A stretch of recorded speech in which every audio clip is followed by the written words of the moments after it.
ആദ്യം എല്ലാവർക്കും സ്വാഗതം. ഇന്ത്യൻ അസോസിയേഷൻ ജനറൽ സെക്രട്ടറിയുടെ ഒഫീഷ്യൽ സ്വാഗതം പറഞ്ഞു.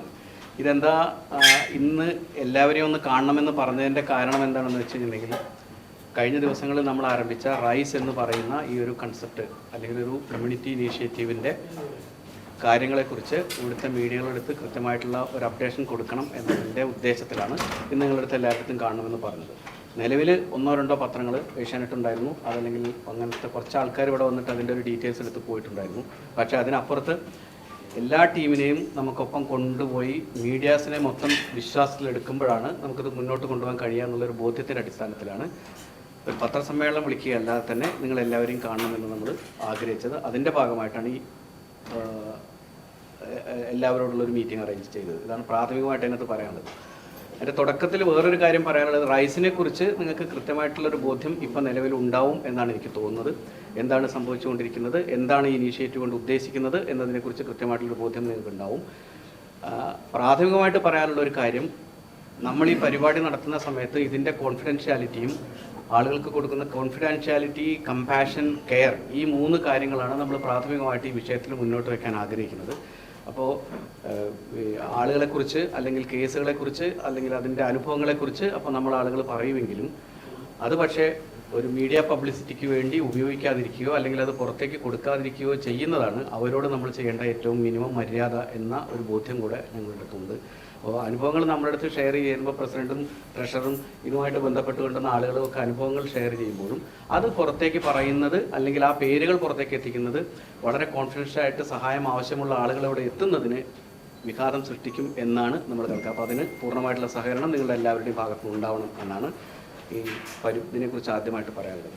2, എന്താണ് ഇതുകൊണ്ട് ഉദ്ദേശിക്കുന്നത് എന്നതിന് വളരെ കൃത്യമായിട്ടുള്ളൊരു ബോധ്യം നമുക്കുണ്ട്.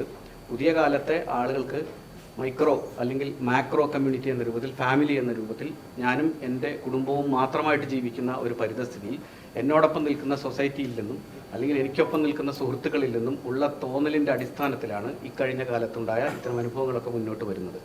നാട്ടിൽ നിന്ന് വന്ന് പ്രവാസ ലോകത്ത് ജീവിക്കുമ്പോൾ നമുക്ക് ചെയ്യാൻ കഴിയുന്ന സപ്പോർട്ട് എങ്ങനെ മറ്റുള്ളവർക്ക് കൊടുക്കാം എന്ന് ആലോചിക്കുകയാണ് പ്രാഥമികമായിട്ട് വേണ്ടത്.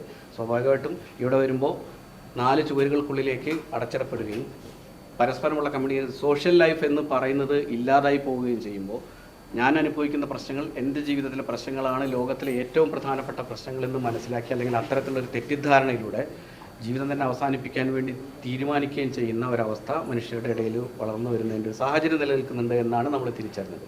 അപ്പോൾ ഒരു കമ്മ്യൂണിറ്റി ഓർഗനൈസേഷൻ എന്ന രൂപത്തിൽ ഞങ്ങൾ നിങ്ങളോടൊപ്പം ഉണ്ട് എന്ന് പറയാനാണ് നമ്മൾ ആഗ്രഹിക്കുന്നത്. സ്വാഭാവികമായിട്ടും സമയത്തിനനുസരിച്ച് വന്ന ഒരു നിർദ്ദേശം എന്ന രൂപത്തിൽ അല്ലെങ്കിൽ പെട്ടെന്ന് ഈ കാലത്ത് നമ്മൾ എടുക്കേണ്ട നിലപാടെന്ത് എന്ന രൂപത്തിലാണ് ഇത് ഞങ്ങൾ മുന്നോട്ട് വെച്ചത്. അപ്പോൾ പൂർണ്ണമായിട്ടും എല്ലാ മനുഷ്യസ്നേഹികളുടെയും പിന്തുണ അതിനാവശ്യമുണ്ട്. അതോടൊപ്പം തന്നെ ഈ പ്രോഗ്രാമുമായി ബന്ധപ്പെട്ടുകൊണ്ട് വളരെ ടെക്നിക്കലി സ്കിൽഡായിട്ടുള്ള, എഡ്യൂക്കേഷണലി സ്കിൽഡായിട്ടുള്ള കൗൺസിലേഴ്സ് അല്ലെങ്കിൽ സൈക്കോളജിസ്റ്റ് തുടങ്ങിയിട്ടുള്ള മറ്റ് ഒരുപാട് ആളുകൾ ഈ സൊസൈറ്റിയിലുണ്ട്. അവർക്ക് ഏത് തരത്തിലാണ് ഞങ്ങളുടെ ഇനീഷ്യേറ്റീവിനോടൊപ്പം സഹായിക്കാൻ പറ്റുക, നിങ്ങൾക്ക് എങ്ങനെയാണ് ഇതിനെ സഹായിക്കാൻ പറ്റുക എന്നതുകൂടെ നമ്മുടെ പ്രധാനപ്പെട്ട ചോദ്യമാണ്. സ്വാഭാവികമായിട്ടും നിങ്ങളുടെ ജീവിതത്തിലെ ഒരു 10 മിനിറ്റ്, ഒരു ദിവസത്തിലെ 10 മിനിറ്റ്, ഒരാഴ്ചയിലെ 70 മിനിറ്റ് അല്ലെങ്കിൽ 1 മണിക്കൂർ സൊസൈറ്റിക്ക് വേണ്ടി, ജീവിതവുമായിട്ട് ബന്ധപ്പെട്ട് ഒട്ടേറെ പ്രശ്നങ്ങൾ അനുഭവിക്കുന്ന ആളുകൾക്ക് വേണ്ടി ചെലവഴിക്കാൻ തയ്യാറാവുക എന്നതാണ് പ്രവാസ ലോകത്ത് ജീവിക്കുമ്പോൾ നമ്മൾ ചെയ്യേണ്ട ഏറ്റവും പ്രധാനപ്പെട്ട ഉത്തരവാദിത്വം. അപ്പോൾ നമ്മൾ ആവശ്യപ്പെടുന്നത് ഈ സൊസൈറ്റിയിലുള്ള പ്രധാനപ്പെട്ട മീഡിയകളോട്, അതല്ലെങ്കിൽ എല്ലാ സാമൂഹ്യ പ്രവർത്തകരോട്, അതല്ലെങ്കിൽ ഇത്തരം വേദികളിൽ പ്രവർത്തിക്കുന്ന അല്ലെങ്കിൽ ഇത്തരം ആക്ടിവിറ്റികളുമായിട്ട് മുന്നോട്ട് പോകുന്നവരോട് ഈ കൂട്ടായ്മയോടൊപ്പം ചേർന്ന് നിൽക്കുകയും ആളുകൾക്ക് വേണ്ട സഹായം സഹകരണം ചെയ്തു കൊടുക്കുകയും ചെയ്യുക എന്നതാണ് നമ്മുടെ പരിപാടിയുടെ. ഇപ്പോൾ നിലവിൽ ഇവിടെ നമ്മുടെ മാനേജിംഗ് കമ്മിറ്റി അംഗങ്ങളുണ്ട്. ഇതിരിക്കുന്നത് മുഴുവൻ മാനേജിംഗ് കമ്മിറ്റി അംഗങ്ങളാണ്. ഞങ്ങളൊരു ടീമായിട്ട് ഇതിന് കൃത്യമായിട്ടുള്ള SOP തയ്യാറാക്കിയിട്ടുണ്ട്. എങ്ങനെയാണ് ഇത് രജിസ്റ്റർ ചെയ്യേണ്ടത് എന്നതിനെക്കുറിച്ചുള്ള SOP ഉണ്ട്. ആര് വന്ന് രജിസ്റ്റർ ചെയ്യുന്നു, അത് എങ്ങനെയാണ് കമ്മ്യൂണിക്കേറ്റ് ചെയ്യപ്പെടുന്നത് എന്നത് ആദ്യം വന്ന് 3-4 ഘട്ടങ്ങളായി അല്ലെങ്കിൽ 4 തരത്തിൽ ഇതിനകത്ത് മാറ്റി വെക്കുകയാണ് ചെയ്യുന്നത്. ഒരു 3-4 ഡിവിഷനായിട്ട് ഇതിനെ മാറ്റുമ്പോൾ ആദ്യത്തെ ഡിവിഷൻ ഏത് സർവീസായിട്ടാണ് വേണ്ടത്, രണ്ടാമത്തത് എങ്ങോട്ടാണ് പോകേണ്ടത്, കൗൺസിൽ സർവീസ് എവിടെയാണ് വേണ്ടത് തുടങ്ങി വളരെ കൃത്യമായിട്ടുള്ള ഒരു പ്ലാൻ ഓടുകൂടിയാണ് നമ്മൾ ഇന്നിപ്പോൾ ഇവിടെ നടക്കുന്നത്. ഒരിക്കലും ആരാണ് എന്താണ് എന്ന ഇൻഫർമേഷൻ പറയുന്നതിനപ്പുറം അവർ നേരിടുന്ന പ്രശ്നങ്ങളെയാണ് എങ്ങനെയാണ് നമുക്ക് അഭിമുഖീകരിക്കേണ്ടത് പ്രശ്നം. ഈ കൂടെ ഇരിക്കുന്ന മുഴുവൻ ആളുകളും ഇതിനോട് സഹകരിക്കുന്നവരാണ്. കോൺസുൽ സർവീസിൻ്റെ ആയാലും നമ്മുടെ അഡ്മിനിസ്ട്രേറ്റർ ഉണ്ട്, അതുപോലെ തന്നെ PRO ഇന്ത്യൻ കോൺസുലേറ്റിൻ്റെ അഡ്മിനിസ്ട്രേറ്ററായിട്ട് ഇരിക്കുന്ന ആളുണ്ട്. ഇതെല്ലാവരും നമ്മളോടൊപ്പം സഹകരിക്കുന്നുണ്ട്. ഷാർജ ഇന്ത്യൻ അസോസിയേഷൻ മിഡിൽ ഈസ്റ്റിൽ എല്ലാ രംഗത്തും വളരെ നല്ല രീതിയിൽ പ്രവർത്തനം നടത്തിവരുന്ന ഒരു സംഘടനയാണ്. ഈ 45 വർഷത്തിനിടയിൽ ഒരു പക്ഷേ ആദ്യമായിട്ടാണ് ഒരു സോഷ്യൽ ഒരു ട്രാജഡിയെ എങ്ങനെ കൈകാര്യം ചെയ്യണം, അല്ലെങ്കിൽ എങ്ങനെ കൈകാര്യം ചെയ്തുകൊണ്ടിരിക്കുന്നു എന്ന് പറയാൻ വേണ്ടി നമ്മുടെ സഹോദരന്മാരെ പത്രക്കാരെ കാണുന്നത്. ഇറ്റ്സ് ഒരു ഫസ്റ്റ് ഇൻസിഡൻ്റാണ്. ഇതെന്തുകൊണ്ടാണ് ഇത് തുടങ്ങിയത് എന്ന് ചോദിച്ചാൽ അതിന് ഉത്തരം എന്ന് പറയുന്നത്, ഷാർജയിൽ നടന്ന ദാരുണമായ 2 സംഭവങ്ങൾ ഈ ഹാപ്പിനെസ്സിന് വേണ്ടി ഒരു മിനിസ്ട്രിയുള്ള ഒരു നാട്ടിൽ അത് ഷാർജയിൽ വെച്ച് നടക്കുമ്പോൾ ഇവിടെ ഹാപ്പിനെസ് എന്ന് പറയുന്ന സ്ലോഗണിന് ചില ചാലഞ്ചസ് വരുന്നതായിട്ടുള്ള ഇവിടുത്തെ അധികാരികൾക്ക് തോന്നിയിട്ടുണ്ട്. ഇവിടെ വിദേശികളൊന്നോ അല്ലെങ്കിൽ സ്വദേശികളൊന്നും ഇല്ലാതെ ഹാപ്പിനെസ് എന്ന് പറയുന്ന സംവിധാനം അത് എല്ലാവർക്കും വേണ്ടിയുള്ളതാണ് എന്നാണ് ഇവിടുത്തെ റൂളിംഗ് ഫാമിലിയുടെയും ഇവിടുത്തെ ഗവൺമെൻറ്റിൻ്റെയും നിലപാട്. ആ നിലപാടിന് ഘടകവിരുദ്ധമായി ഇങ്ങനെ ചില സംഭവങ്ങൾ ഇവിടെ നടക്കുമ്പോൾ അത് ഇവിടുത്തെ ജനങ്ങളെയും ലോകത്തുള്ള മറ്റ് രാജ്യങ്ങളെയും ആൾക്കാരൊക്കെ അത് നോക്കിക്കാണുന്നുണ്ട്. അപ്പോൾ അതിന് ശാശ്വതമായ ഒരു പരിഹാരം എന്താണ് എന്നതിൻ്റെ ചർച്ചയുടെ അടിസ്ഥാനത്തിലാണ് ഷാർജയിലെ കമ്മ്യൂണിറ്റി പോലീസ് ഷാർജ ഇന്ത്യൻ അസോസിയേഷനുമായി ബന്ധപ്പെട്ടത്. അടിസ്ഥാനത്തിൽ അവർ അതിൻ്റേതായ തരത്തിൽ എല്ലാവിധ സപ്പോർട്ടും സഹായങ്ങളും വാഗ്ദാനം ചെയ്തു. അടിസ്ഥാനത്തിൽ ഞങ്ങൾ reach inspire support and empower എന്ന പേരിൽ ഈ പ്രൊജക്റ്റ് തുടങ്ങുകയും ചെയ്തു. കഴിഞ്ഞ ആഴ്ചയാണ് ഇതിൻ്റെ ഓഗസ്റ്റ് 2 ഇതിൻ്റെ ആദ്യത്തെ സെഷൻ നടന്നത്. അതിൽ ഏകദേശം 14 പേരും ഇന്ന് ഏകദേശം 11 പേരും എന്നുവെച്ചാൽ 25ഓളം പേര് കൗൺസിലിന് ഇതുവരെ വിധേയരാവുന്നുണ്ട്. ഞങ്ങൾക്കുണ്ടായ സന്തോഷകാര്യം എന്തുകൊണ്ട് നമ്മൾ ഈ വിപത്തിനെ തിരിച്ചറിഞ്ഞില്ല എന്ന വലിയ ചോദ്യം സാംസ്കാരിക പ്രവർത്തകരുടെ ഇടയിലും സാമൂഹിക പ്രവർത്തകരുടെ ഇടയിലും നിൽക്കുന്നുണ്ട്. അത് പത്രക്കാരുടെ മുമ്പിലുമുണ്ട്. നമ്മൾ എന്തുകൊണ്ട് കണ്ണടച്ചു? അതാണ് ഏറ്റവും വലിയ ചോദ്യം. ഇപ്പം മറ്റു പല വിപത്തുകളും വരുമ്പോൾ സാധാരണഗതിയിൽ സമൂഹം ഉണരാറുണ്ട്. ഒരു പക്ഷേ ഇവിടെ ആയാലും നാട്ടിലായാലും നമ്മുടെ സമൂഹം ഉണരാത്ത വലിയൊരു ലോകമാണ്, വലിയൊരു ട്രാജഡിയാണ് ഇതെന്ന് ഈ 2 ആഴ്ചത്തെ പ്രവർത്തനം കൊണ്ട് ഞങ്ങൾക്ക് മനസ്സിലാക്കിയിട്ടുണ്ട്. അപ്പോൾ ഇതിനെ ശക്തമായി പ്രതിരോധിക്കണം, ശക്തമായി ഇവരോട് നിൽക്കണം എന്ന തീരുമാനത്തിലാണ് ഷാർജ ഇന്ത്യൻ അസോസിയേഷൻ്റെ ഭാരവാഹികളുള്ളത്. ഇപ്പോഴത്തെ മാനേജിംഗ് കമ്മിറ്റി ശക്തമായ നിലപാടാണിത്. അതുകൊണ്ട് തന്നെ ഈ തരത്തിൽ കാര്യങ്ങൾ മുമ്പോട്ട് പോയാൽ ഇവിടുത്തെ ഗവൺമെൻറ്റിനെ അറിയിക്കാനും ഇന്ത്യൻ കൗൺസിലേറ്റ് വളരെ ശക്തപൂർവ്വം മുമ്പോട്ട് വന്നിരിക്കുകയാണ്.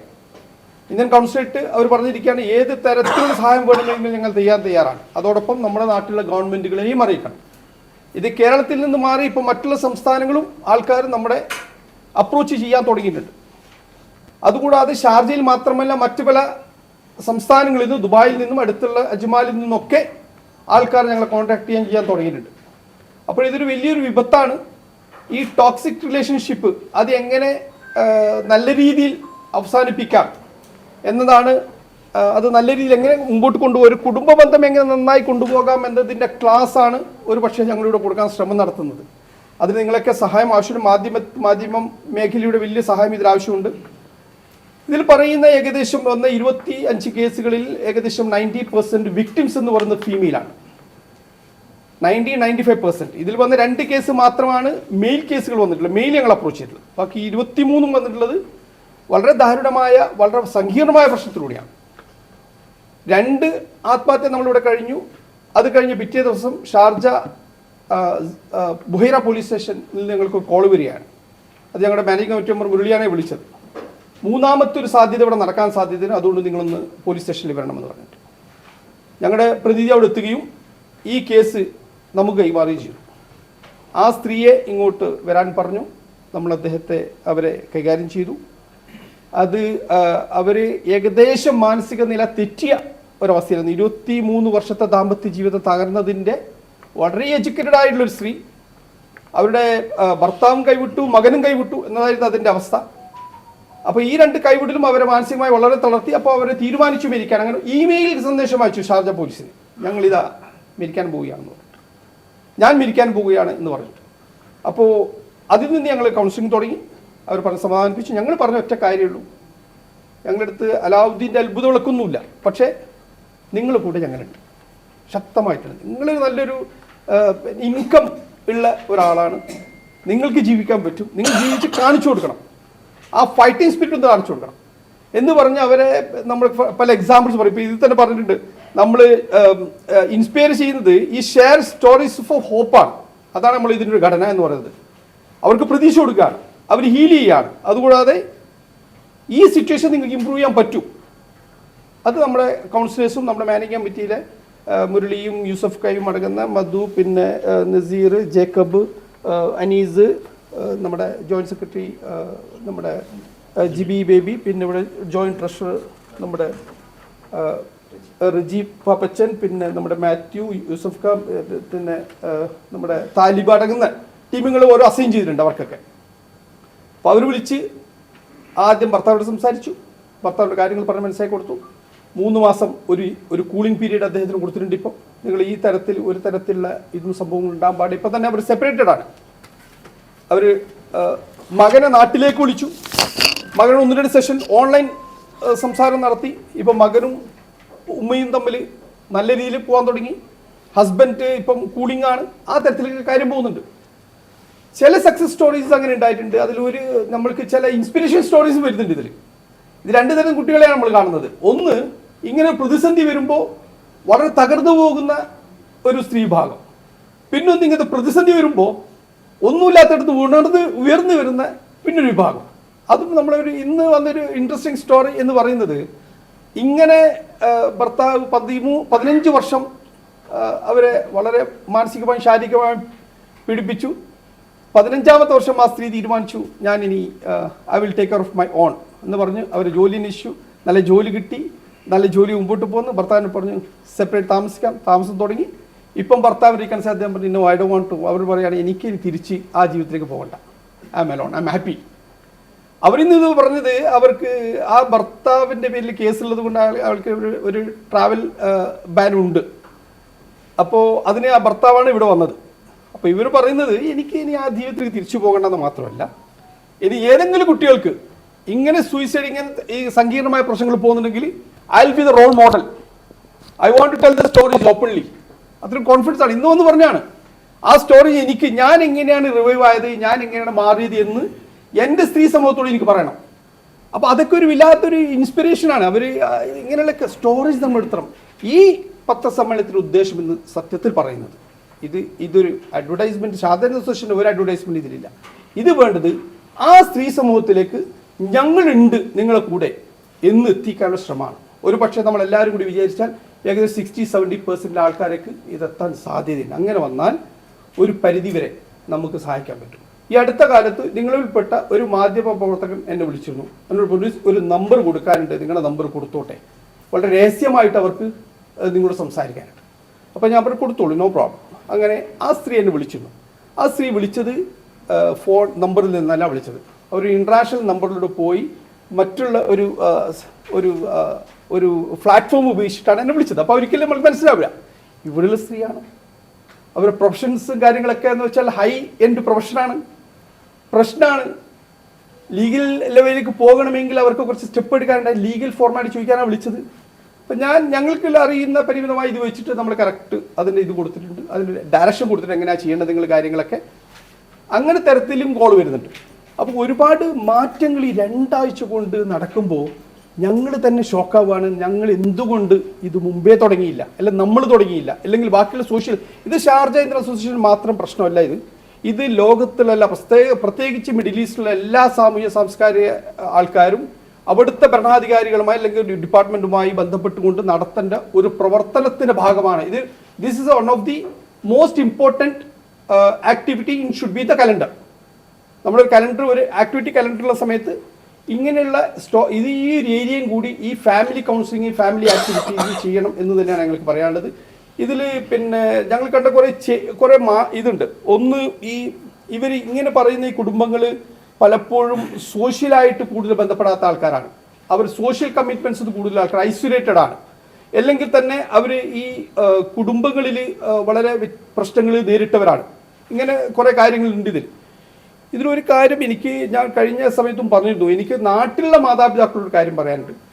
നമ്മൾ ഈ ഫസ്റ്റ് തന്നെ ഇങ്ങനെയുള്ള ഒരു പ്രശ്നം വരുമ്പോൾ ചിലപ്പോൾ ഈ ഒരു തുടക്കത്തിലുണ്ടെങ്കിൽ ഇത് തടയാൻ പറ്റുന്ന ഒരു സംഭവമാണ്. നമ്മളിപ്പോൾ രോഗം വരുന്ന ആദ്യം സിംറ്റം കാണിക്കുമല്ലോ, ആ സിംറ്റമിൽ തന്നെ മരുന്ന് കൊടുത്താൽ ഒരു പക്ഷേ ഇങ്ങനെയുള്ള ഒരു 10 വർഷം 15 വർഷം കഴിഞ്ഞിട്ട് വലിയ രോഗത്തിൽ നിന്ന് മാറാവുന്നതാണ്. നമ്മളിപ്പോൾ ഇന്നലെ പറഞ്ഞത് എന്തെങ്കിലും ഇങ്ങനെ ഒരു അബദ്ധം കണ്ടാൽ, ഇപ്പോൾ ഇവിടെ വന്ന വേറൊരു കേസ് വെച്ചാൽ കല്യാണം കഴിഞ്ഞു 45 പവൻ ഗിഫ്റ്റ് കൊടുത്തിട്ടാണ് അത് ഇവിടെ പോലീസ് സ്റ്റേഷൻ ഇതെന്താണ് നിങ്ങൾ എന്താണ് ഗിഫ്റ്റ് എന്ന് വെച്ചാൽ പോലീസ് എന്താ സംഭവം അവർക്ക് മനസ്സിലാകുന്നില്ല. അപ്പോൾ നമ്മളെ ഒരു ഗിഫ്റ്റ് സംവിധാനമുണ്ട് 45 പവൻ 50 പവൻ 60 പവനൊക്കെ. അതൊക്കെ കല്യാണം കഴിഞ്ഞ് 1-2 മാസം കൊണ്ട് തന്നെ ഈ ഭർത്താവ് കൊണ്ടുപോവാണ് അവൻ്റെ ആവശ്യത്തിന് വേണ്ടിയിട്ട്. എനിക്ക് എൻ്റെ നാട്ടിലുള്ള പെൺകുട്ടികളുടെ മാതാപിതാക്കളോട് പറയാനുള്ളത് ഇതൊരു സിംറ്റമാണ്.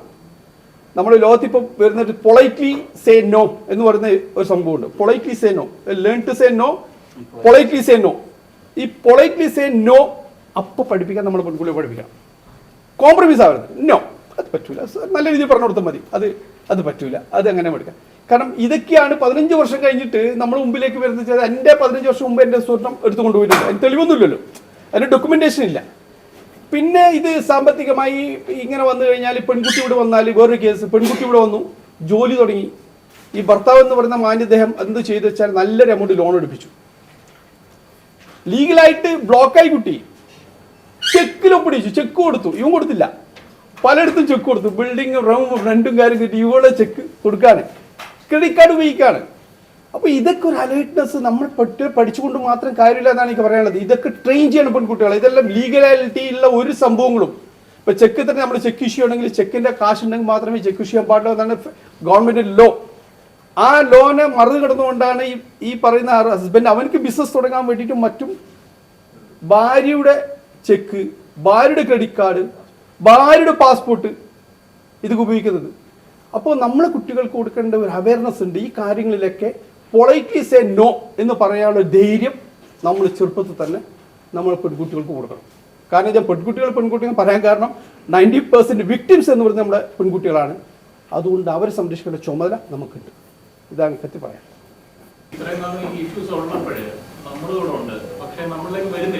അതെ,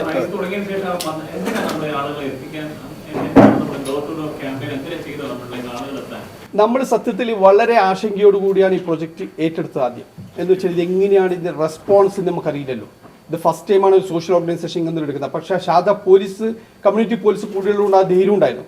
അപ്പോൾ നമ്മൾ ആദ്യം ചെയ്തത് വളരെ ലോ പ്രൊഫൈൽ ഈ റൈസ് എന്ന് പറയുന്ന ഈ സാധനങ്ങൾ നമ്മളിവിടുത്തെ സോഷ്യൽ മീഡിയയിൽ നമ്മളൊന്ന് പ്രചരിപ്പിച്ചിട്ടുണ്ട്.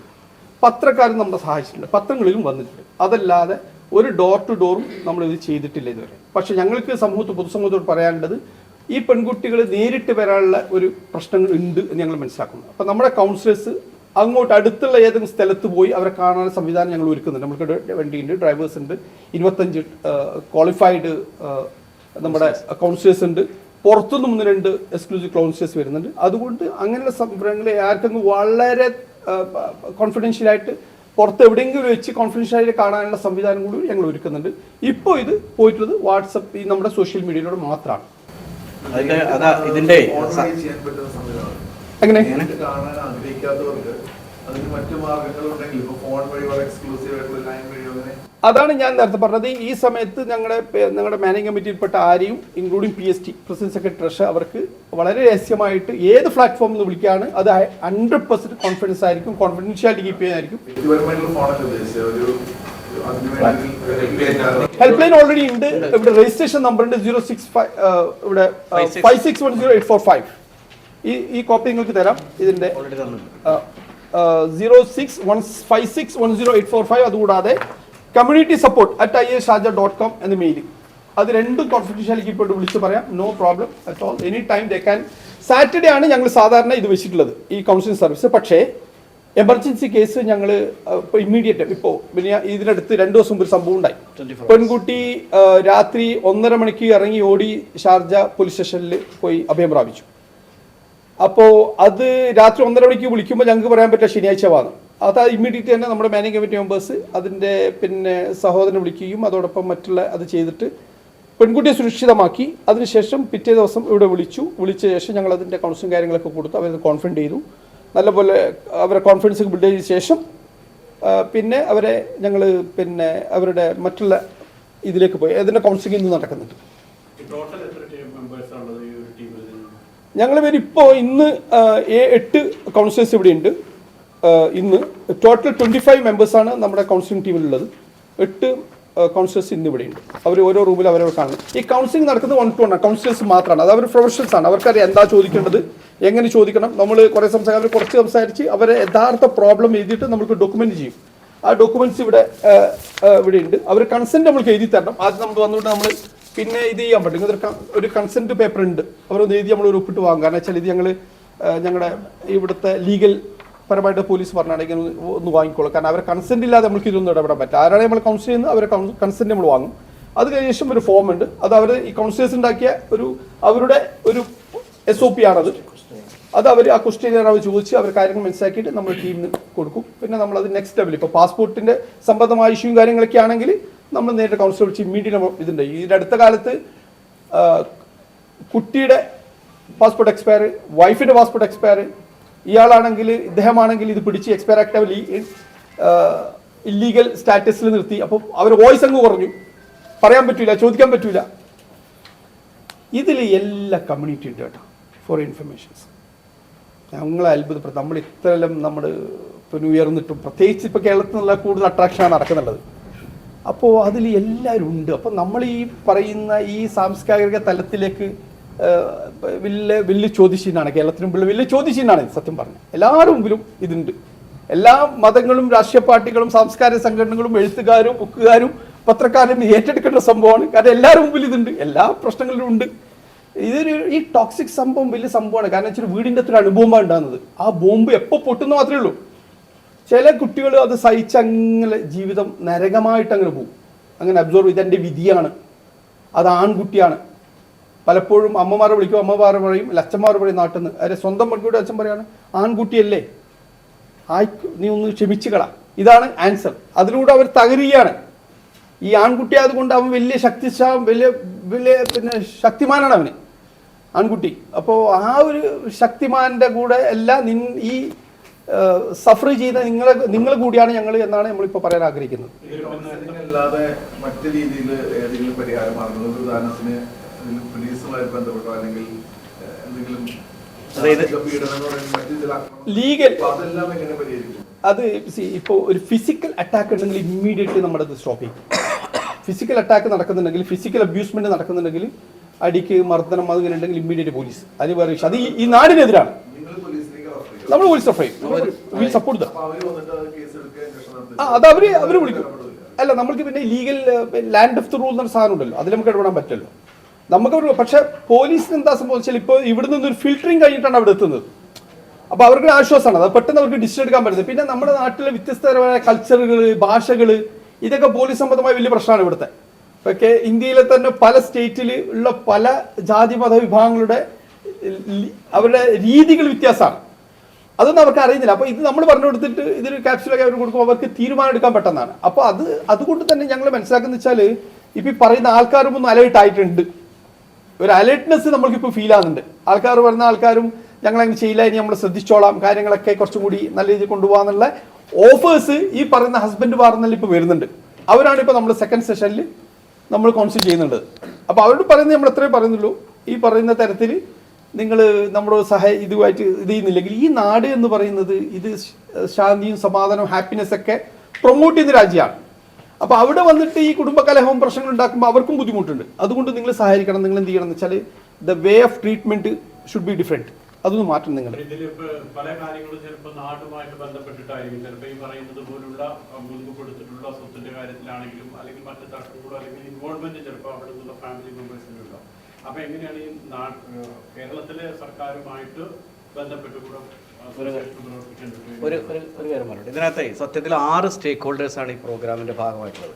1 അസോസിയേഷൻ്റെ മാനേജ്മെൻറ്റ്, 2 ഞങ്ങളുടെ ലേസൺ കമ്മിറ്റി നിയമപരമായിട്ടുള്ള പ്രശ്നങ്ങൾ കൈകാര്യം, 3 അസോസിയേഷൻ്റെ administrator, 4 public relations officer and consulate coordinator, Indian കോൺസുലേറ്റുമായിട്ട് ബന്ധപ്പെട്ട ആൾ, 5 പ്രൊഫഷണൽ കൗൺസിലർ, 6 IASന്റെ കൗണ്ടറിലുള്ള സൂപ്പർവൈസേഴ്സ്, നമ്മുടെ സ്റ്റാഫ്. ഇങ്ങനെ 6 സ്റ്റേക്ക് ഹോൾഡേഴ്സാണ് ഈ കാര്യത്തിനകത്ത് ഇൻവോൾവ് ആവുന്നത്. അപ്പോൾ അവരുടെ കയ്യിൽ വരുന്ന ഒരു കേസിനെ 4 ആയിട്ടാണ് അവർ ഡിവൈഡ് ചെയ്യുക. ഒന്ന് ചെയ്യുന്നത് കൗൺസിലിംഗ് കേസസ് ആണ്, 2 വരുന്നത് ലീഗൽ കേസസ് ആണ്, 3 വരുന്നത് ഫിനാൻഷ്യൽ അസിസ്റ്റൻസ് കേസസ് ആണ്, 4 വരുന്നത് ഇതിലൊന്നും പെടാത്ത മറ്റ് കാര്യങ്ങളാണ്. അപ്പോൾ സ്വാഭാവികമായിട്ടും ഈ ഓരോ വിഷയത്തെയും അതാത് മേഖലകളിലേക്ക് മാറ്റി കൊടുക്കുകയും സർക്കാരിൻ്റെ സഹായം ആവശ്യമുള്ളപ്പോൾ അവിടേക്ക് കൊടുക്കും, കോൺസുലേറ്റിൻ്റെ സഹായം ആവശ്യമുള്ളപ്പോൾ അവിടേക്ക് എത്തിക്കും, കൗൺസിലേഴ്സിൻ്റെ സഹായം ആവശ്യമുള്ളപ്പോൾ ഇങ്ങനെ ഒരു SOP തയ്യാറാക്കിയിട്ടാണ് ഇത് മുന്നോട്ട് പോകുന്നത്. നേരത്തെ നിങ്ങൾ ചോദിച്ച ഒരു ചോദ്യത്തിനൂടെ പ്രസിഡന്റ് ഒരു കാര്യം കൂടെ ഉണ്ട്, ചോദിച്ചില്ലേ ഇതല്ലാതെ മറ്റേത് പ്രചരണമാണ് നടത്തുന്നത് എന്ന് ചോദിച്ചില്ലേ. അത് സത്യത്തിൽ ഇതൊരു ടെസ്റ്റ് ഡോസ് എന്നുള്ള രൂപത്തിൽ ആദ്യത്തെ ദിവസം തുടങ്ങി കഴിഞ്ഞതിന് ശേഷം ഉണ്ടായതാണ് പ്രസിഡന്റ് നേരത്തെ സൂചിപ്പിച്ചത്. ഇത് തുടങ്ങിയപ്പോൾ ഉണ്ടായ പ്രതികരണം എന്ന് പറയുന്നത് വലിയ ഒരു പ്രതികരണമായിരുന്നു. അപ്പോൾ സ്വാഭാവികമായിട്ടും ആരോടും പറയാതെ പെട്ടെന്ന് തുടങ്ങിയ ഒരു കേസിനകത്ത് ഇത്രമാത്രം പ്രതികരണങ്ങൾ ഉണ്ടെങ്കിൽ മറ്റാളുകളെയും സൊസൈറ്റിയും അതിനകത്ത് കൂടെ എടുക്കണം എന്നതുകൊണ്ടാണ് നിങ്ങളെ വിളിച്ചത്. അപ്പോൾ നമുക്ക് ചെയ്യാൻ പറ്റുന്നത്, നമുക്ക് കൂട്ടായിട്ട് ചെയ്യാനുള്ളത് ഇത് എല്ലാവരെയും അറിയിക്കുകയും നിങ്ങളുടെ കൂടെ ആളുണ്ട് എന്ന് പാർട്ടിയുള്ളവരെ ബോധ്യപ്പെടുത്തുകയും ചെയ്യുക എന്നതാണ്. നിങ്ങൾ ചോദിച്ച ഒരു സ്പെസിഫിക് ചോദ്യമാണ്. ഇപ്പോൾ അടുത്ത് വന്നൊരു കേസ് അതിലെന്ന് വെച്ചാൽ നാട്ടിലെ ബിൽഡിംഗ് സംബന്ധമായ ഒരു തർക്കമാണ്. അപ്പോൾ അത് നമ്മളതിനെപ്പറ്റി പഠിക്കുന്നുണ്ട്. ആ നാട്ടിലെ മുനിസിപ്പാലിറ്റിയിലെ സെക്രട്ടറിയുമായി സംസാരിക്കാനുള്ള ഒരു സംവിധാനം നമ്മൾ ഒരുക്കുന്നുണ്ട്. ആ കേസിനെ പറ്റി കൂടുതൽ പഠിക്കാൻ വേണ്ടിയിട്ട് നമ്മൾ നാട്ടിലെ ബന്ധപ്പെട്ട ഡിപ്പാർട്ട്മെൻറ്റുകളുമായി ബന്ധപ്പെടും. നോർക്കയുമായി നമ്മൾ ബന്ധപ്പെട്ടിട്ടുണ്ട്. നോർക്ക ഈ സംവിധാനത്തെ വളരെ സാക്ഷ്യം സ്വാഗതം ചെയ്തിട്ടുണ്ട്. അവർ വരുന്നുണ്ട് ഈ മാസം ലാസ്റ്റിൽ. അപ്പോൾ ഇവിടെ വരുന്നില്ല, നോർക്കയുടെ ഒഫീഷ്യൽസ് വരുന്നുണ്ട്. അപ്പോൾ ഒരു അജണ്ട നമ്മുടെ ഇതാണ്, നമ്മുടെ റൈസിനെ പറ്റിയുള്ള കാര്യങ്ങൾ എങ്ങനെ അവരുമായി ബന്ധപ്പെട്ടുകൊണ്ട് കേരളത്തിൽ നടക്കുന്നത്. അങ്ങനെ മറ്റുള്ള സംസ്ഥാനങ്ങളിലുണ്ടല്ലോ. അപ്പോൾ ഓരോ ഗവൺമെൻറ്റിനുമായി ബന്ധപ്പെട്ട് മൊത്തത്തിൽ ഇന്ത്യ ഗവൺമെൻറ്റുമായി ബന്ധപ്പെട്ട് അതിൻ്റെ ഒരു സെൻട്രൽ പോയിന്റാണ് ഇന്ത്യൻ കൗൺസിലേറ്റ് എന്ന് പറയുന്നത്. അപ്പോൾ ഗവൺമെൻറ് തരത്തിലൊക്കെ നല്ല സഹായങ്ങളാണ് ഇത് ചെയ്യുന്നത് എല്ലാ ഗവൺമെൻറ്റും.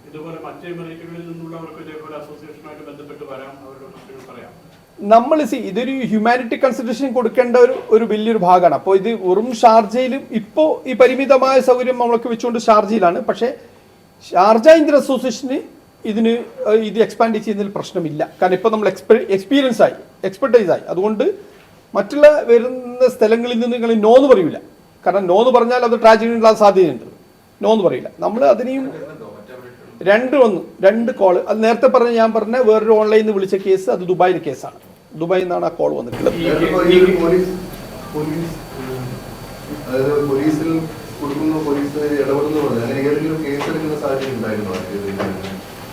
കേസ് ഇനീഷ്യലി ഇവിടെ കേസ് സംവിധാനം നിങ്ങൾക്കറിയാം, നേരിട്ട് അവർ കേസ് അങ്ങനെ എടുക്കുന്നില്ല. ഇനീഷ്യലി ഇങ്ങനത്തെ കേസുകൾ അവർ ഓൺലൈനിൽ ഇത് രജിസ്റ്റർ ചെയ്യാനാണ് പറയാം. ഒരു കേസ് അവരങ്ങനെ രജിസ്റ്റർ ചെയ്തിട്ടുണ്ട്, രജിസ്റ്റർ ചെയ്യാൻ വേണ്ടി പറഞ്ഞിട്ടുണ്ട്.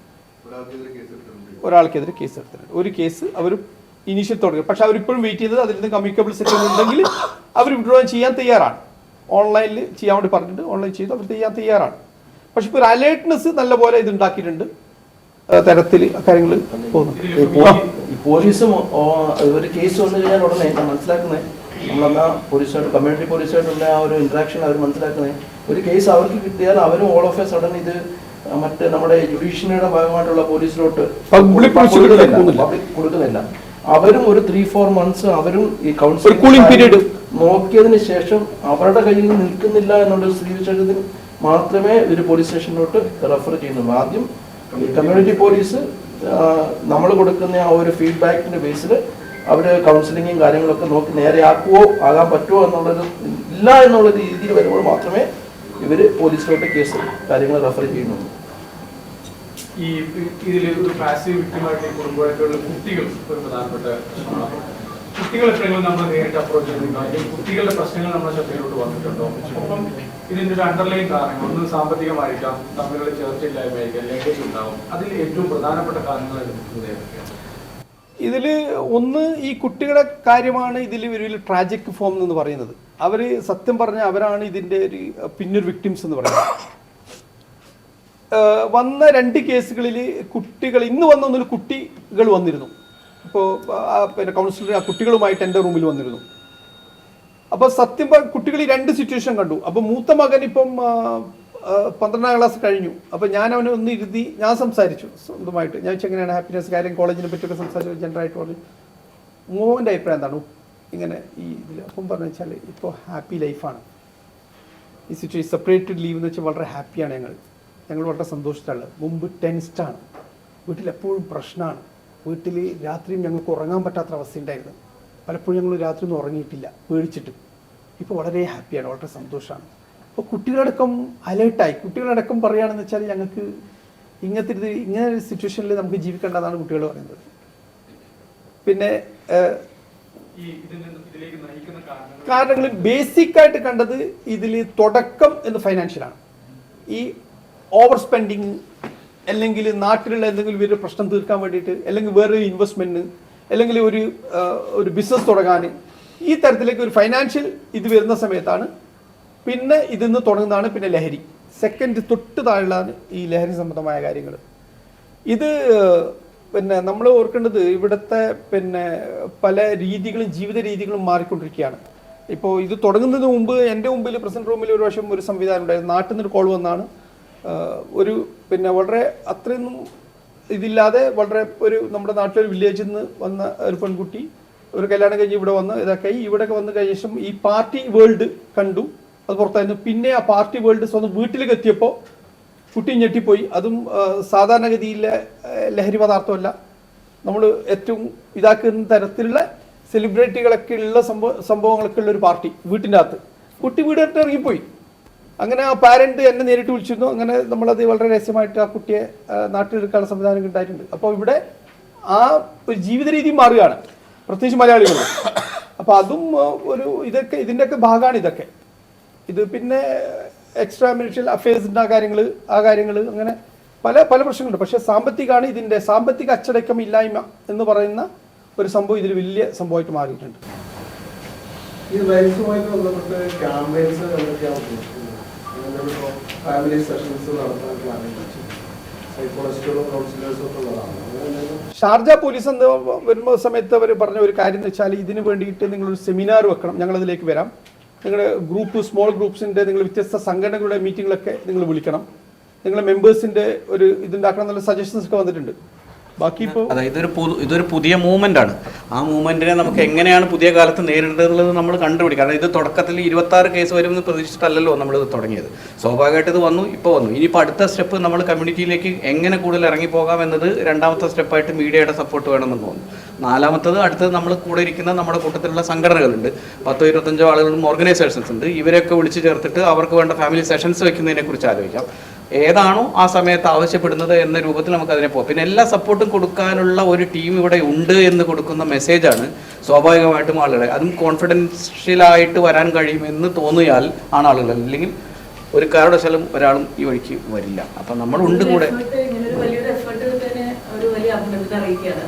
ഒപ്പം തന്നെ ഈ അടിയന്തര ഘട്ടങ്ങളിൽ എത്തുന്ന ചില സ്ത്രീകൾ ഉണ്ടായിരിക്കുമല്ലോ, ഇതിപ്പോ ഒരു ഘട്ടം ഘട്ടമായി പൂർത്തിയാക്കേണ്ട ഒരു വലിയ പ്രോസസ്സാണ്. എനിക്ക് തോന്നുന്നു 1 വർഷം കൊണ്ടൊന്നും ഇതൊരു എത്തില്ല. അപ്പൊ അടിയന്തര ഘട്ടത്തിൽ എത്തുന്ന സ്ത്രീകൾക്ക് വേണ്ട ഷെൽട്ടർ കൊടുക്കാൻ എന്തെങ്കിലും പദ്ധതിയുണ്ടോ? നമ്മൾ പിന്നെ സാധാരണഗതിയിൽ നമ്മൾക്ക് അതിലൊക്കെ സംവിധാനങ്ങൾക്ക് ഒരുക്കാം, ആ പ്രശ്നമില്ല. പക്ഷെ നമ്മൾക്ക് ഇന്ത്യൻ കൗൺസിലിൽ തന്നെ ഇപ്പോൾ 2 കേസ് വന്ന് നമ്മൾ 2 എണ്ണം ഇമ്മീഡിയറ്റ്ലി ഇന്ത്യൻ കൗൺസിലിൽ അറിയിച്ചിട്ട് അന്ന് രാത്രി അവർ വന്ന് 8 മണിക്ക് വന്നു, 9:30 മണിയാകുമ്പോൾ ഇന്ത്യൻ കൗൺസിലേറ്റിൽ നമ്മൾ അവരെ അക്കോമഡേറ്റ് ചെയ്തിട്ടുണ്ട് അവരെ ഷെൽട്ടറിൽ. അതുകൊണ്ട് ആ തരത്തിലും നമ്മൾക്ക് പ്രശ്നത്തെ കാണാവുന്നതാണ്, പരിഹരിക്കാൻ പറ്റുന്നതാണ്. ഷെൽട്ടർ സംവിധാനം ഉള്ളത് കോൺസുലേറ്റിലാണ്. ഈ 26 പേരും ഷാർജയിലുള്ള ആൾക്കാരാണ് വന്നിട്ടുള്ളത്. എത്ര മലയാളികളുണ്ടായിരുന്നു? അത് മെജോറിറ്റി ഷാർജയിൽ നിന്നിൻ്റെ തന്നെയാണ്. മെജോറിറ്റി ഒരു 90%. അതിൽ മെജോറിറ്റി എന്ന് പറയുന്നത് മലയാളികളാണ്. കാരണം ഇപ്പോൾ മലയാളി മീഡിയയിലാണ് ഇത് കൂടുതൽ ഡിസ്കഷൻ നടന്നിട്ടുള്ളത്. നമ്മൾ അങ്ങനെ ഒരു അലേർട്ടഡ് വേ അപ്രോച്ചാണ് ഇത് നടത്തിയിട്ടുള്ളത്. നിങ്ങൾക്കറിയാം, നമ്മൾ പത്രത്തിൽ കൂടുതൽ പോയിട്ടില്ല. കാരണം ഞങ്ങൾ തന്നെ ഇത് പുതിയ സംഭവമാണല്ലോ. അപ്പോൾ എടുത്ത് കൂടുതൽ ചെയ്യുന്നതിന് പകരം നമ്മൾ പഠിച്ച് ഒരു ബേബി സ്റ്റെപ്പ് വെച്ച് മുമ്പോട്ട് പോകാം എന്നായിരുന്നു നിലപാട്. പക്ഷെ ഇപ്പോൾ നമ്മൾ കോൺഫിഡൻ്റ് ആണ്. ഇപ്പോൾ നമ്മൾക്ക് എന്ത് ചെയ്യാന്ന് വെച്ചാൽ ഇത് we can accommodate more and more people.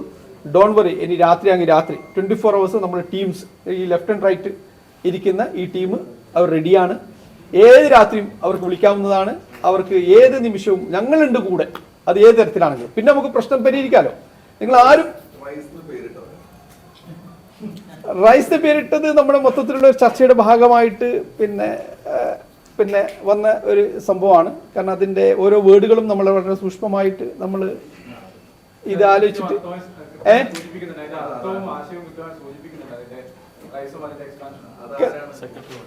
അത് ഞാൻ പറയാം. അത് സത്യം പറഞ്ഞു കഴിഞ്ഞാലേ പ്രസിഡന്റിന്റെ കുടുംബവും കൂടെ ഒരു ദിവസം രാത്രിയോടെ വന്നിരിപ്പുണ്ടായിരുന്നു. അപ്പോൾ ഇവർ വന്നിരിക്കുമ്പോൾ ഈ ലോക്യം പറയുന്ന കൂട്ടത്തിൽ രാത്രി നിന്നിട്ട്, കാരണം വീട്ടിൽ കറണ്ട് ഇല്ലാത്തതുകൊണ്ട് കൂടി വിട്ടതാണെന്നാണ് ഞങ്ങൾ പറഞ്ഞത്.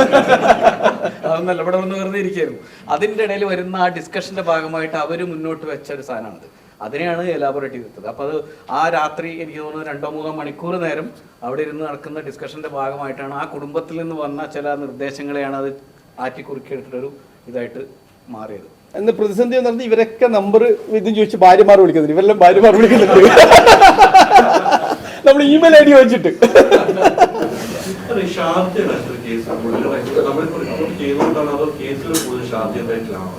അതല്ലല്ലോ, അതിപ്പോ പറഞ്ഞല്ലോ. കാരണം എന്ന് വെച്ചാൽ ഷാർജയിൽ ഇത്തരത്തിലുള്ള ഒരു സംവിധാനം ഉണ്ട് എന്നത് കൊണ്ടാണല്ലോ ആളുകൾ. അതാണ് നേരത്തെ പറഞ്ഞത്, ഇത് എല്ലാ സംസ്ഥാനങ്ങളിലും തുടങ്ങണമെന്ന് പറയാനുള്ള കാരണം ഇതെല്ലാ സംസ്ഥാനത്തും ഉണ്ട്.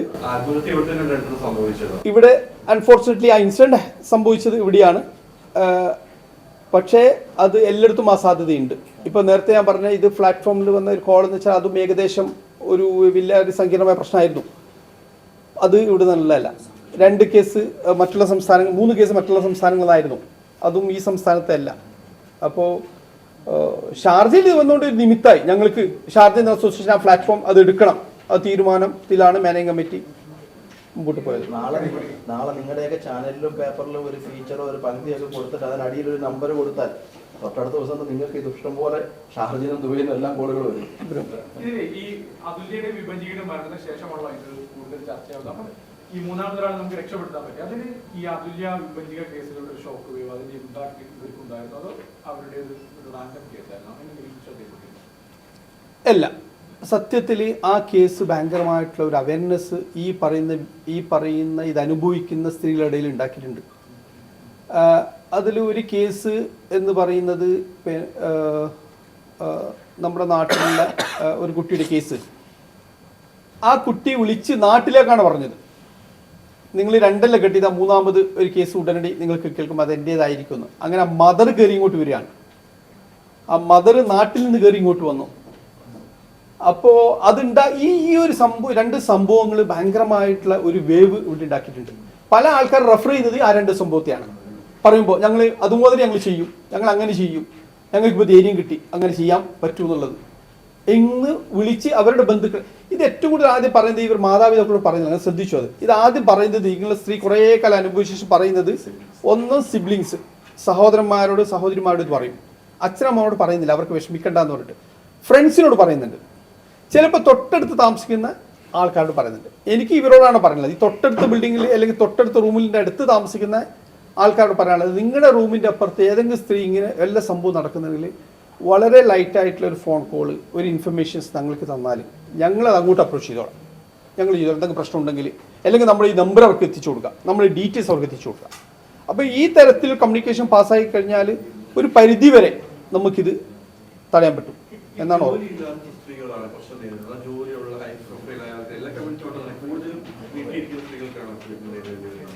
ഇപ്പൊ അബുദാബിയിൽ നടന്നൊരു സംഭവം ഉണ്ടല്ലോ, ഡോക്ടറല്ലേ, എഡ്യൂക്കേറ്റഡ് അല്ലേ, എഡ്യൂക്കേഷനും ജോബും ഒന്നുമല്ല, ഇത് മാനസികമായി ഒറ്റപ്പെടല. ഞങ്ങളതാണ് മനസ്സിലാക്കുന്നത്. പറയാൻ ആളില്ല, കേൾക്കാൻ ആളില്ല, ഇതാണ് പ്രശ്നം. അല്ലാതെ ഇതിൽ എഡ്യൂക്കേഷൻ ഇപ്പോൾ വന്ന കേസിൽ മോസ്റ്റ്ലി ഞാൻ കണ്ട സംഭവം എന്ന് വെച്ചാൽ എല്ലാം എഡ്യൂക്കേറ്റഡ് ആണ്, എല്ലാം ക്വാളിഫൈഡ് ആണ്. ചില ആൾക്കാർ ക്വാളിഫൈഡ് ആയിട്ട് വീട്ടിലിരിക്കുന്ന ആൾക്കാരുണ്ട്, അവർക്കും പ്രശ്നമുണ്ട്. ക്വാളിഫൈഡ് ആയി ജോബുള്ള ആൾക്കാർക്ക്, നല്ല ഇൻകമുള്ള ആൾക്കാർക്കും ഈ പ്രശ്നമുണ്ട്. അപ്പോൾ ഇത് ഒറ്റപ്പെടൽ, കേൾക്കാൻ ആളില്ല, ഇതൊക്കെയാണ് സംവിധാനം. അത് കേൾക്കാൻ സമൂഹം ഒന്ന് ഏറ്റെടുത്താലേ, ഞങ്ങളുണ്ടെങ്കിൽ ഇവിടെ പ്രശ്നമൊന്നുമില്ല എന്ന് പറഞ്ഞാൽ ഒരു ധൈര്യം കൊടുത്താലും കുട്ടികളൊക്കെ വളരെ വ്യത്യസ്തമായി ചിന്തിക്കും. അവർ സ്വന്തമായി അവരെ സത്വബോധം അല്ലേ, ഇൻഡിവിജ്വാലിറ്റി, അത് ഒന്ന് ഡെവലപ്പ് ചെയ്തെടുത്താൽ ഈ പ്രശ്നം പരിഹരിക്കാമെന്ന് തന്നെയാണ് നമ്മൾക്ക് ഉറപ്പ്. അത് ചെറുപ്പത്തിൽ തുടങ്ങണം. പക്ഷേ പ്രത്യേകിച്ച് നമ്മൾ പെൺകുട്ടികളിൽ ഈ നല്ലൊരു ഇപ്പോൾ പെൺകുട്ടികൾ ഉഷാറാണ്, പക്ഷെ എന്നാലും അവർ മാനസികമായിട്ട് എത്രമാത്രം അവർ സ്ട്രോങ് ആണ്, എത്രമാത്രം learn to say no when it's really no എന്ന ക്യാമ്പയിൻ, അല്ലെങ്കിൽ അവർ ഈ പൊളൈറ്റ്ലി സേ നോ എന്ന് പറയാനുള്ള ട്രെയിനിങ്, അതെങ്ങനെ ഉണ്ടാക്കുന്നത് എന്നാണ് നമ്മളുടെ വലിയ ചോദ്യം. അത് ഉണ്ടാക്കുന്ന നാട്ടിലെ സ്കൂളിൽ നിന്നും മറ്റേ സാമൂഹ്യ പ്രസ്ഥാനങ്ങളിൽ നിന്നാണ് അവർ ഉണ്ടാക്കേണ്ടത്.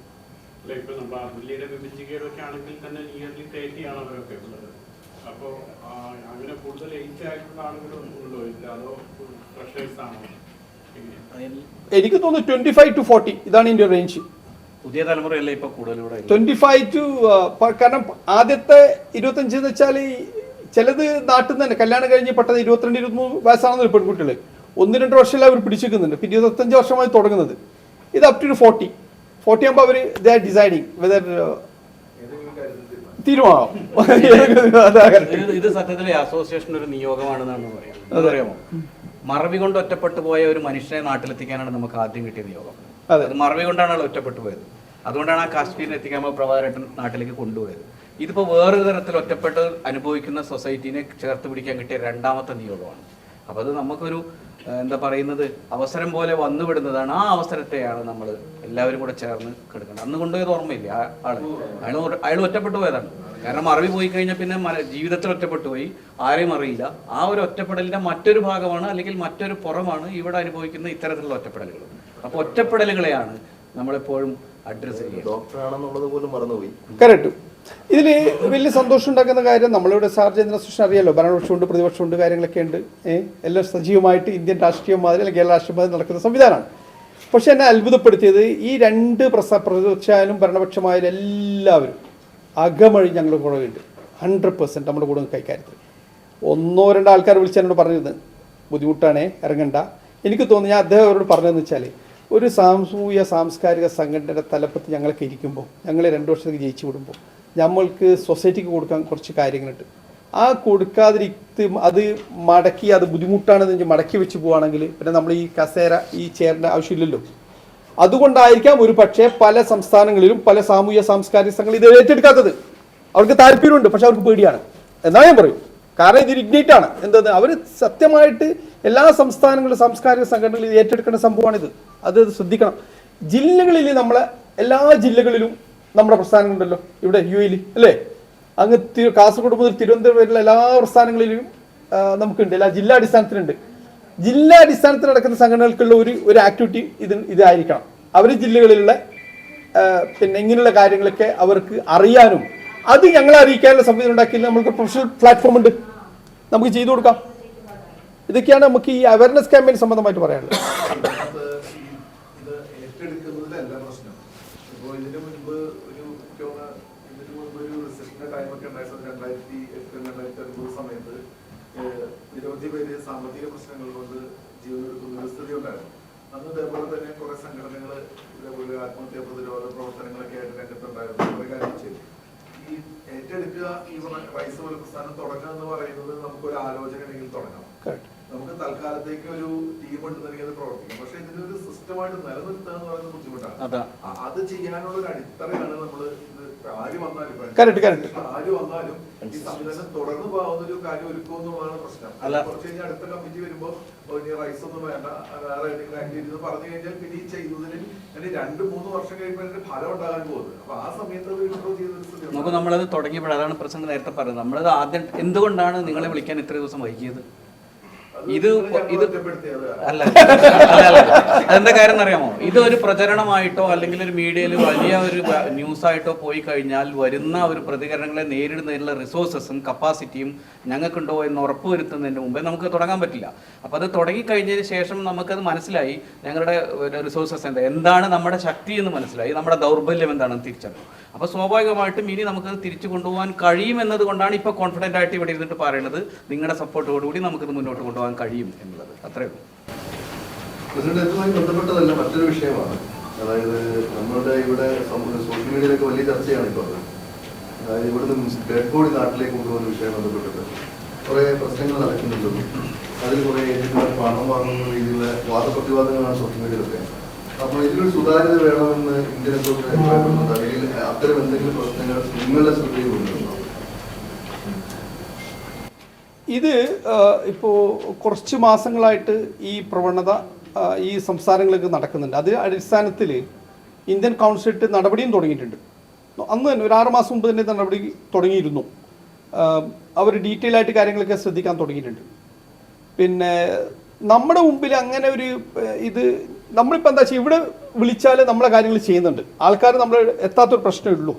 നമ്മളിവിടെ നമ്മുടെ പി ആർ ഒ കാര്യങ്ങളൊക്കെ ചെയ്യുന്നുണ്ട്. നമ്മുടെ ഇവിടെ ഇരിക്കുന്ന മാനേജിംഗ് കമ്മിറ്റിയിലെ മെമ്പേഴ്സൊക്കെ അതിൻ്റേതായ കാര്യങ്ങളൊക്കെ ഇപ്പോൾ ഈ 2 മരണത്തിലും എല്ലാ കാര്യങ്ങളും ചെയ്തത് ഷാർജ അസോസിയേഷനാണ്.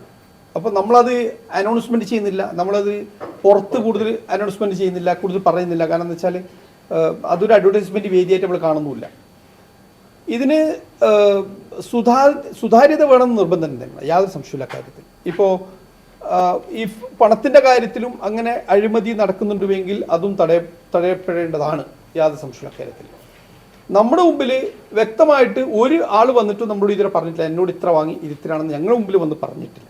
പക്ഷേ അങ്ങനെ നടക്കാൻ ഇപ്പോൾ പറയുന്ന ഈ എമൗണ്ടുകളൊക്കെ പറയുന്ന സമയത്ത് അവിടെ ചില കൂടുതൽ ശ്രദ്ധ വേണം എന്നാണ് ഞങ്ങൾക്ക് പറയാനുള്ളത്. കൂടുതൽ ഇതുമായി ബന്ധപ്പെട്ട് പ്രവർത്തിക്കുന്ന മേഖലയിലുള്ള ആൾക്കാരുണ്ടല്ലോ, ഈ അവർക്ക് ഒന്ന് പറയാനുള്ളതെന്ന് വെച്ചാൽ അവരുടെ ഭാഗത്ത് നിന്ന് കൂടുതൽ ശ്രദ്ധ ഇക്കാര്യത്തിൽ വേണം. കൺഫ്യൂഷൻസ് ഉണ്ടാകാൻ പാടില്ല ആർക്കും, അതറിയണം കറക്റ്റായിട്ട്. അപ്പോൾ അതിന് കുറേ കാര്യങ്ങളുണ്ട്. ഇപ്പോൾ ഈ ഹോസ്പിറ്റൽ സംബന്ധമായ കാര്യത്തിൽ ഇവർക്ക് എങ്ങനെയാണ് ഇത് ഫസ്റ്റ് ഇൻഫർമേഷൻ പോകുന്നത്, എവിടെ നിന്നാണ് ഇത് പോകുന്നത് എന്ന കാര്യങ്ങളിലൊക്കെ നമ്മളൊന്ന് പഠിക്കേണ്ടതുണ്ട്. അതിപ്പോൾ ഇന്ത്യൻ കൗൺസിലേറ്റ് വളരെ സജീവമായിട്ട് പഠനം നടക്കുന്നുണ്ട് എന്ന് നമ്മൾക്ക് വിവരം കിട്ടിയിട്ടുണ്ട്.